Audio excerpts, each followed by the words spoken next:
teacher-student relationships and engagement, conceptualizing, measuring, and improving the capacity of classroom interactions. This was published in the Handbook of Research on Student Engagement in the year 2012. So it is a 10-year-old research paper. And I think that is, in terms of research, I think I would call it a very recent research. So what do we really learn from this paper if we read it? What we learn is that there are three features of classrooms that are most likely to influence levels of behavior or psychological engagement of students.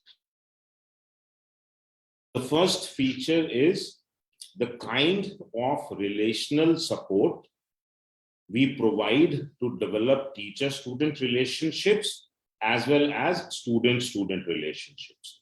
So both these relationships are important. How do two students interact with each other?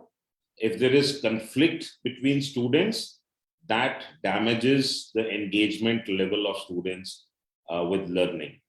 And also the relationship of teacher-student. So what is the kind of support we provide to them? And this support is very valuable for emotional functioning, and it is instrumental to bring about learning, and it is also psychologically very important for us to do.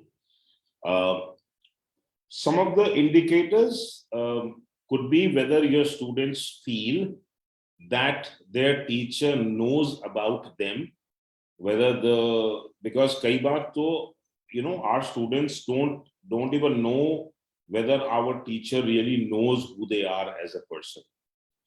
They feel that nobody cares about them. They feel that I'm not close to the teacher. They don't feel the support from the teacher.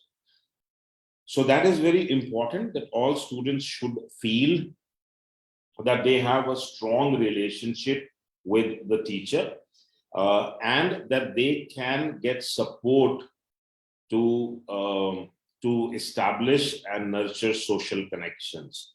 That is very important, because let's face it, that the classroom is definitely a social playground.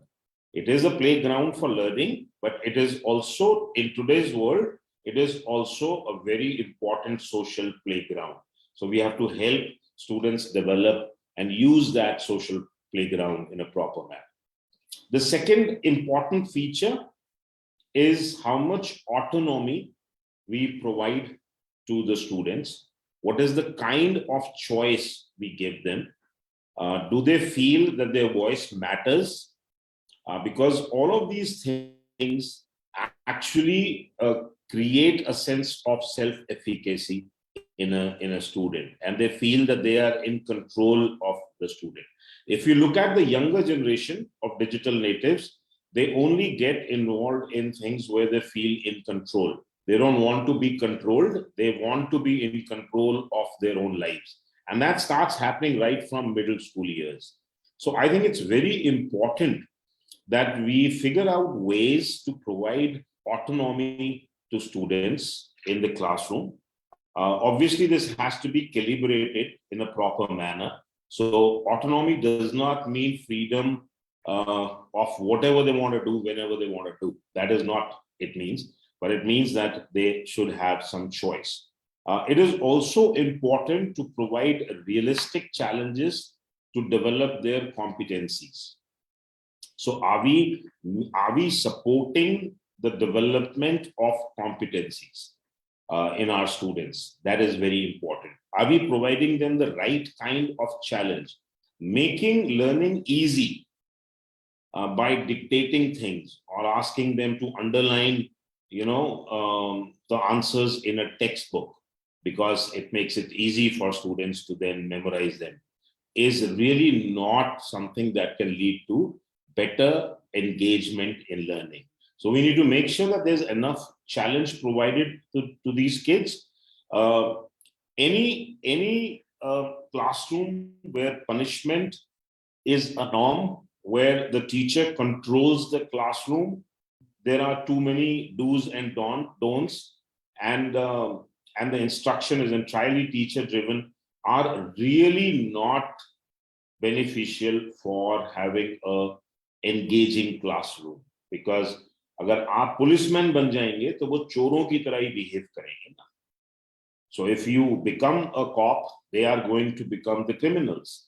That's how life is, the chor and sipahi game.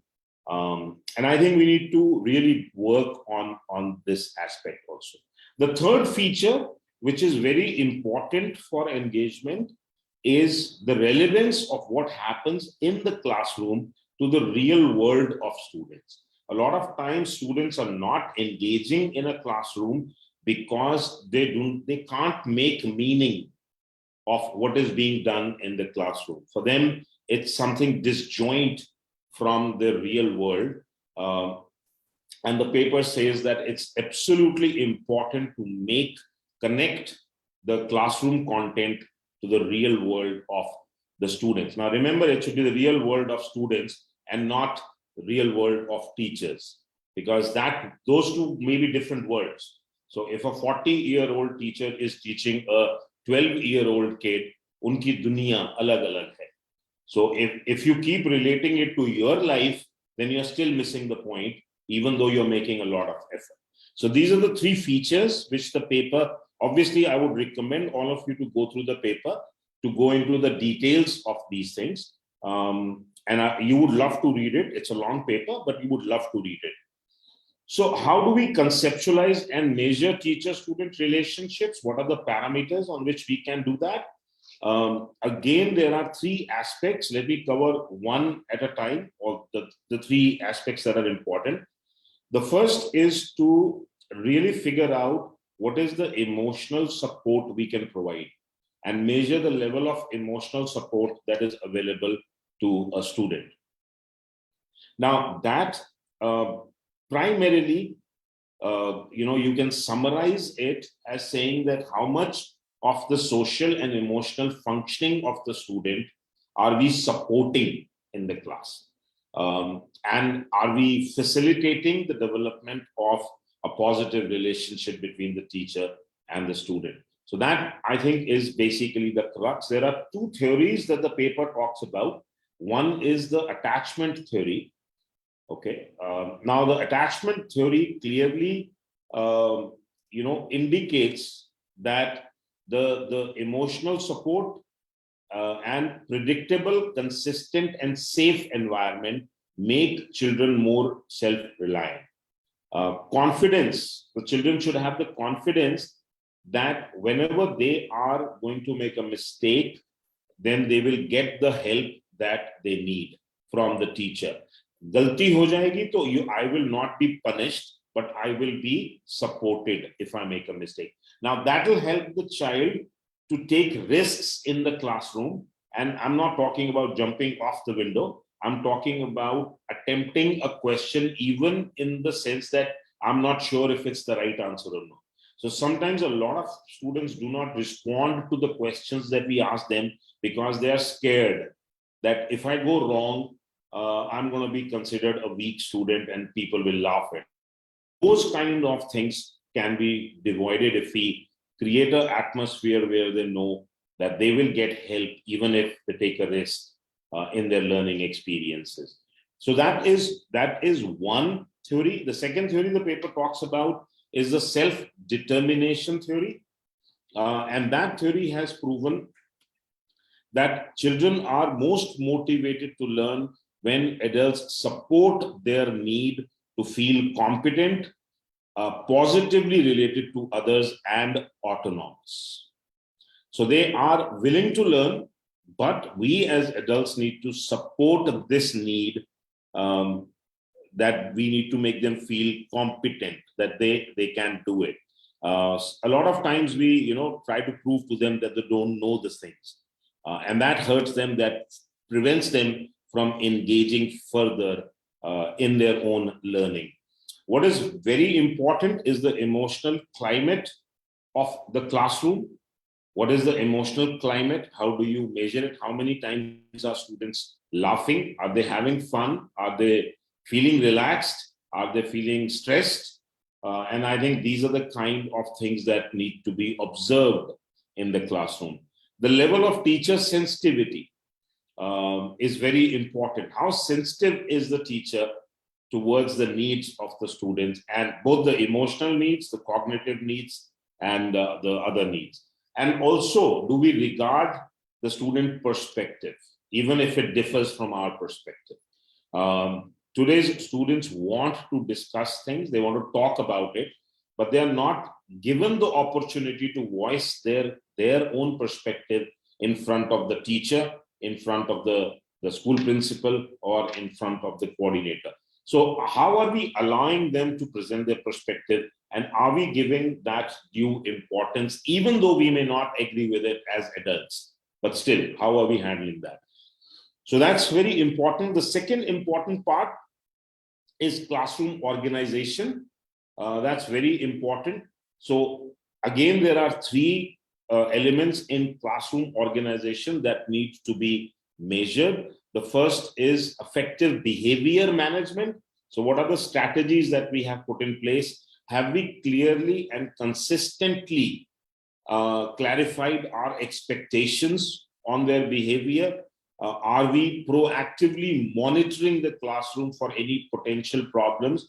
A lot of times, we can predict when good teachers can actually predict the problems that are going to be happening a week later. Some teachers don't care about it. They only react to things when problems happen.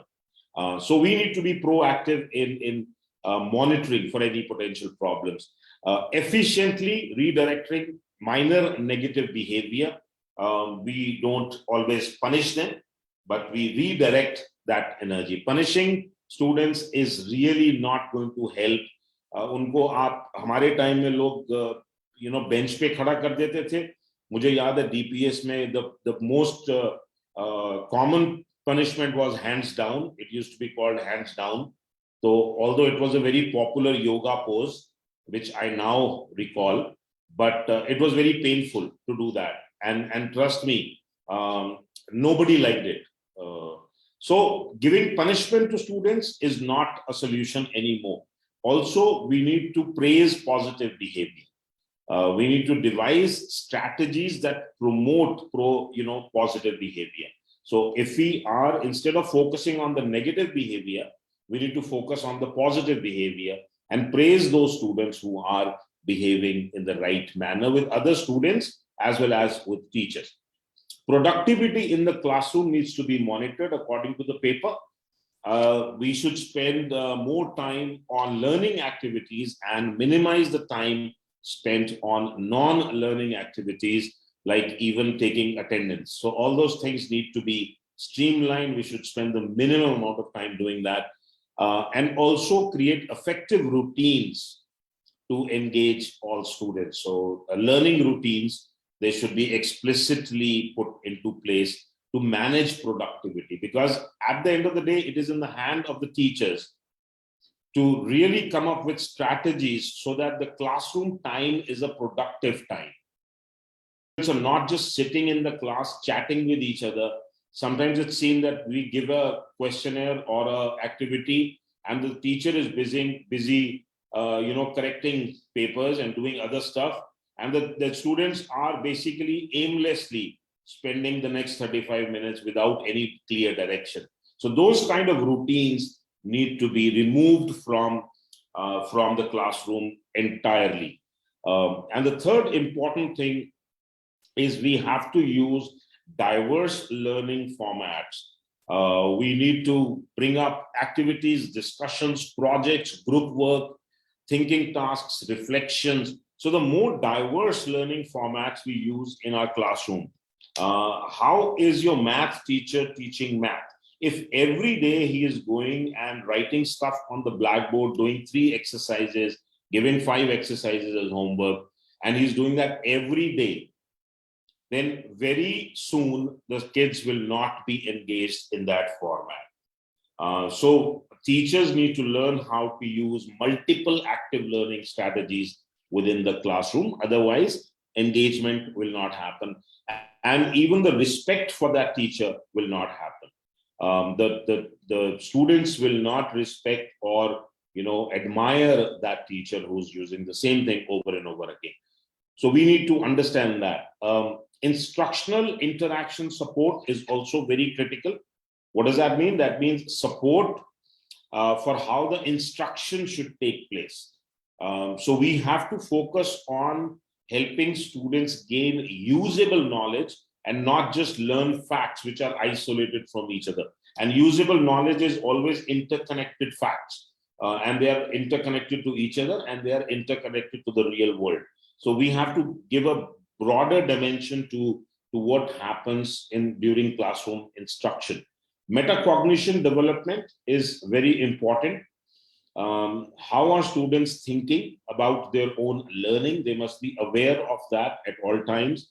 Concept development has been mentioned by the paper as it should be the focus of developing concepts rather than just memorizing facts. And feedback also, the paper says, is an important element, but here the quality of feedback is extremely important. Is your feedback good enough for the student to take concrete action to improve his or her performance? So saying that you make too many careless mistakes is not good feedback. Saying that you need to spend more time studying is vague.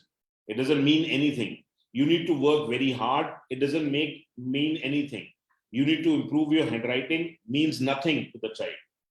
These are all vague feedbacks that the child will not be able to really act upon once he gets the feedback. So constructive feedback, timely feedback is extremely important to build teacher-student relationship. जो teachers concrete feedback देते हैं, they are more admired by their students rather than people who give vague feedback. Again, one of the last things that the paper mentions is language development skills. So every teacher, irrespective of what they're teaching, must make sure that the language development skills happen, because it's used to learn almost anything that the student will be learning. Language, in fact, is one of the biggest reasons for students to not engage in a classroom. A lot of times, if they cannot speak in English, and if we are the ones who are saying, because we are an English medium school, therefore you should only talk in English. Now this child has language difficulties in talking in English. So why should he be forced to talk in a particular language to express his thoughts? Unless and until, he is working on developing his skills there too. So I think it's very important that they are allowed to express themselves in the language of their choice, and also they develop the language skills as they move ahead. So these are some of the things from the paper that I found very useful and worth discussing. Very quick, Shilpi has put together some suggestions for schools and teachers. So what schools can do is introduce a whole school community connect program, or if you already have such program, it is important to strengthen that program, and that is going to make sure that students feel socially and emotionally safe in the school and through these connections. Empower teachers to create a strong connect with students by first providing teachers an emotionally secure workplace. So we need to first look at the emotional health of the teachers. जो लोग खुद खुश नहीं रह सकते, happy नहीं रह सकते, वो किसी को कैसे happy कर सकते?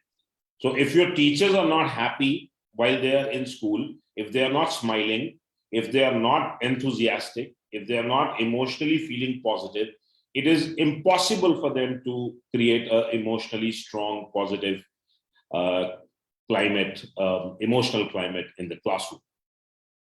And therefore, we should establish a culture of openness for the teachers also, if we want to do that for students. So autocratic leadership will not work in the future. The leaders will have to make sure that they take everybody together. What can teachers do? Well, really, first of all, understand that teacher-student relationship is very important. हम लोग बहुत मेहनत करते हैं to make sure that we improve the performance of students. But what we do not do is we do not put enough time in improving the relationship with students.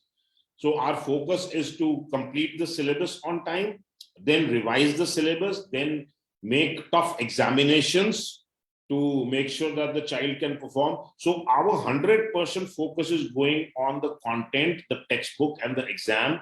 And we are not putting the same amount of effort on building the relationship with the student. Every teacher must understand each student's developmental needs. That's very important. We have to make content relevant for learners and not just stick to the textbook, what the textbook is saying.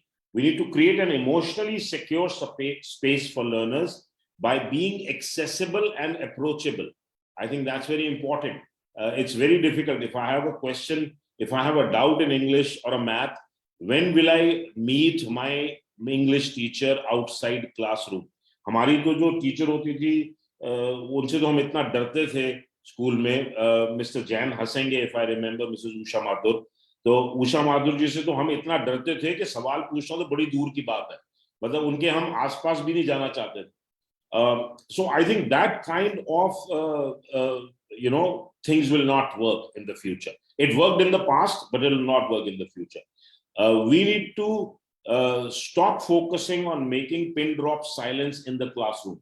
Classrooms that have pin drop silence are the worst classrooms, and we need to start understanding that. It is not a jail. It is not, an army where Russia is bombarding. Therefore, everybody has to be silent. It has to be a dynamic environment where students can participate equally, and then quality feedback. These are some of the suggestions that, now these are not from the paper, let me tell you, these are what we have put up as ICSL for you to consider as we move along forward. One of the workshops that we do under Connect to Learn program is called Building Effective Teacher-Student Relationships for Engagement. This also uses a model called COR model of classroom engagement, which is also developed by Dr. Pianta's team in University of Virginia. So with that, I'm going to stop